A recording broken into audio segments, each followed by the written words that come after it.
focused on the theme of today's checkmate, which is more on corporate strategy. So to do that, I think what I will do is that to have a good corporate strategy and to become a good corporate leader, or any leader for that matter, you need to understand the environment that you are in. And then to understand the environment, you have to understand how obviously we have been talking about the changes that are happening, the transformational changes that are happening. And that's where the global mega trends that I have kind of identified, obviously from some of the sources which I will speak about, but I've highlighted the global mega trends that are important for us to keep in mind while we charter our life both professionally and personally. Okay, so before I do that, very quickly, I'll have a small quiz here, and I will ask you to name the following country. I mean, the question is there. It is the richest nation, highest standard of living, largest military force, global center of business, very high and strong currency. Any idea which is this country?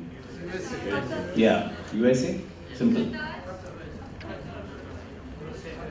Yeah, okay. So the answer is Great Britain. Something wrong? I mean, maybe I'm wrong. Yeah, so yes, I am wrong actually. I am wrong because the answer is Great Britain in circa 1900. So I'm trying to highlight this because we have been talking about change. I'm trying to say how things have changed in 100 years. This was one of the largest country in many ways. London was the largest city 100 years ago. That was the largest empire, the British Empire. And now we are here with everything has changed. The world has changed dramatically. Obviously, United States, as you rightly said, is a dominant superpower right now, which may obviously change in the next 100 years. Soviet Union, there was a rise and fall of the Soviet Union. European countries have come together. A lot of things have happened. I mean, talking about China and India specifically, their economic ascendancy obviously is known.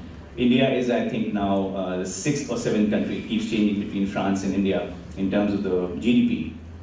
It is going to become the 3rd largest country by 2030. China will be the first, US will be the second, and India will be the third. 2050, India most likely will be the 2nd largest country. So huge, humongous changes happening. And we have to be aware of those changes and then strategize our life and career around it.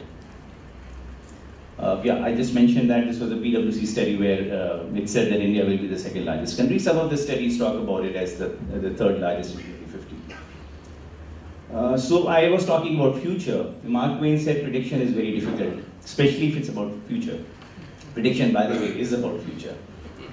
So we don't have a choice because we can't over-rely on what we know. Prediction is necessary.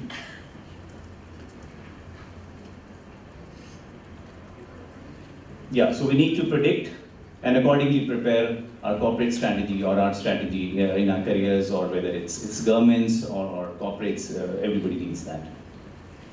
Now, there was a Hayes study a few years ago, a couple of years ago, which was called Leadership 2030, and it identified many mega trends that are coming and shortlisted the top 5 or top 10, and I picked up the top 6 from there, which we have to definitely kind of track and understand and follow while we do our corporate strategy and while we do our career planning or our strategy planning. Globalization, digitization, actually I'll quickly go through all of these and then maybe talk about those. So globalization, of course, everybody talks about that. This is a new world order is emerging, moving, as I said in the beginning, moving the economic shift and the political shift from the west to the east. A global middle class is emerging. And how do the corporate strategy respond to that? So, sorry, I think I moved 2 slides. Yeah, so obviously we have to embrace the diversity. We have to understand global, think global, act local, to keeping the local dynamics in place, but we do have to understand what's happening globally. We have to stay compliant. Inter-country, cross-border regulations will become more and more important. This is something that the corporates have to be very careful about. I think earlier speakers did speak about digitization. I think no discussion nowadays is complete without that. I think the panel that follows me will talk about automation, artificial intelligence, Industry 4.0, Analytics 4.0. Yes, digitization is ruling the world. We did speak about data being the new oil. Everybody talks about that. So digitization is becoming extremely crucial. Our life is revolving around digitization. We have spoken enough about that. We can't miss out on that. Companies will have to display higher levels of integrity, because with digitization, there is a lot of transparency that comes. So there is a lot of integrity, honesty that will come, and corporates will be forced to become more integrate. They will have to force more integrity and transparency in their life, and there will be obviously a digital competence that they will need to have. Individualism and value pluralism. So now this is something I think you as a new generation will realize, that there is a major shift happening with the globalization 2.0 and the digitization that we talked about, the technology, that there is a wider choice for the new generation. There is more focus on individualism, your own career, your own life, what you want in life, and there's nothing wrong in that. So that's something that we will, as corporates, also have to understand that we have to cater to those kind of demands from the new generation.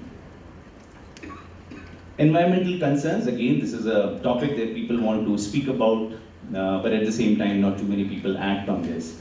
This is something that will become critical with time, and there is no reason that the corporate should avoid this. It will be a state where it is not only the natural resources which we will be running short of, whether it's oil or water or clean air. Even the new technologies that may replace these old sources may be so expensive that this is something that corporates, the governments, nations, societies, everybody has to really take care of. Demographic changes, again, we have spoken a lot about these things. Earlier, we have also seen that demographic changes in many countries, including Europe and specifically Japan, have hampered their growth. These countries have not been able to grow because the demographic changes were very drastic, where the population was aging with time. And China and India kept on thinking that we are at the happy place because we have a very young population.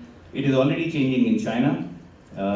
As of now, India is very lucky. I think our average age in the country is around 29 right now. We still have one of the highest working population. I think it's more than 60%, which is again very good. We have, I think, the dependency ratio is 40%, which is 60% is the working ratio, 40% is dependency, which is still very good. But it is going to change very soon. And incidentally, it was just last week or something I read that SBI came out with a report, and this was tabled in the parliament also, saying that this demographic change is not going to last forever.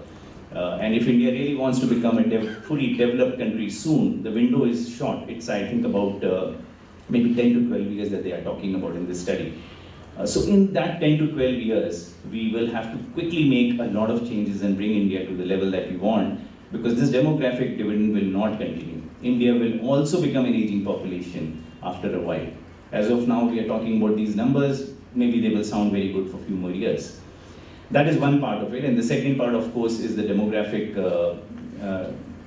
not only the changing demographics in terms of the aging population, we have to also provide the right opportunities for the current generations and the current young demographic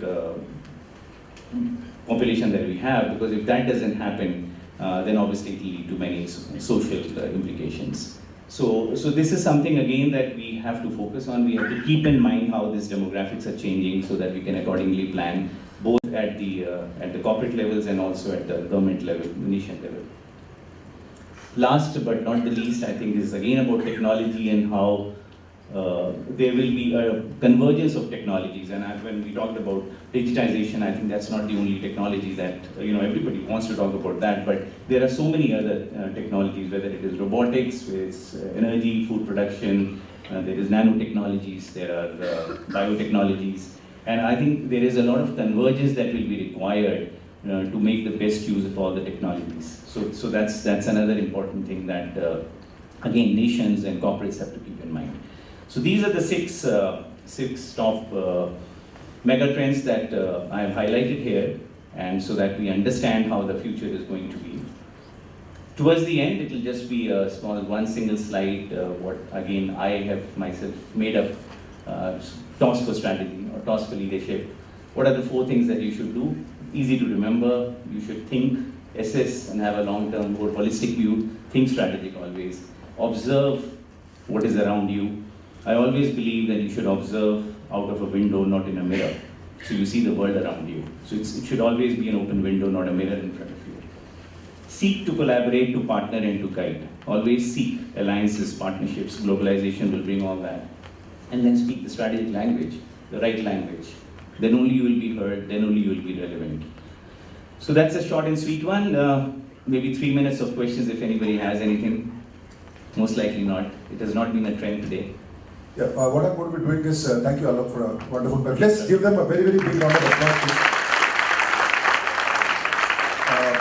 I'm trying to monitor time also. So what I have a small recommendation to make. I think we are due for a coffee break just now. It's already running late by half an hour. So I'm going to just announce the coffee break. Please go quickly, grab your cup of tea or coffee or whatever. Go for your pee break. And the esteemed panelists, they are available for offline questions. In the next 10 minutes, if you want to ask them something very relevant. Because they say some people ask questions for the sake of asking questions. So what we could do is,